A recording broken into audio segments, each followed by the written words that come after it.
తిరుపతి శ్రీవారి మెట్ల దగ్గర ఎవరో వదిలిపెట్టేసి వెళ్ళిపోతే అక్కడ ఎవరో తెలిసిన వాళ్ళు లోకల్ తిరుపతి సిడబ్ల్యూసీ నుండి ప్రొడ్యూస్ చేశారు.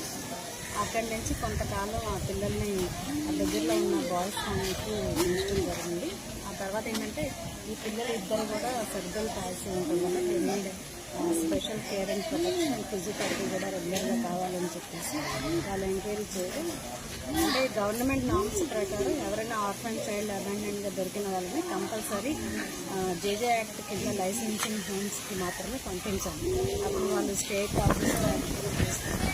ఏపీలో మొత్తం ఒక 2-3 ఆర్గనైజేషన్స్కి ఇలాంటి ఆర్ఫన్ స్పెషల్ నీడ్స్ పిల్లల్ని టేక్ కేర్ చేసే లైసెన్సింగ్ అథారిటీ ఉంది. అందులో మనది ఒకటి స్టేట్ ఆఫీస్ నుంచి ఎక్కడైతే చిన్నపిల్లలకి వాళ్ళకి కావాల్సిన అన్ని సదుపాయాలు లభిస్తాయి. ఎస్పెషల్లీ ఫిజియోథెరపీ కానీ అదర్ థెరపీస్ అన్నీ కూడా వాళ్ళు టేక్ కేర్ చేస్తారని చెప్పి సిడబ్ల్యూసీ వాళ్ళు మమ్మల్ని రిక్వెస్ట్ చేశారు.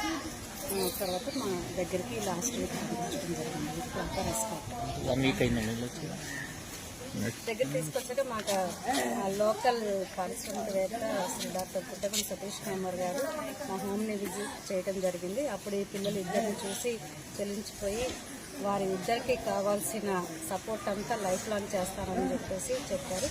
మా ఆశాజ్యోతి తరఫున సతీష్ గారికి కృతజ్ఞతలు తెలియజేసుకుంటున్నాం.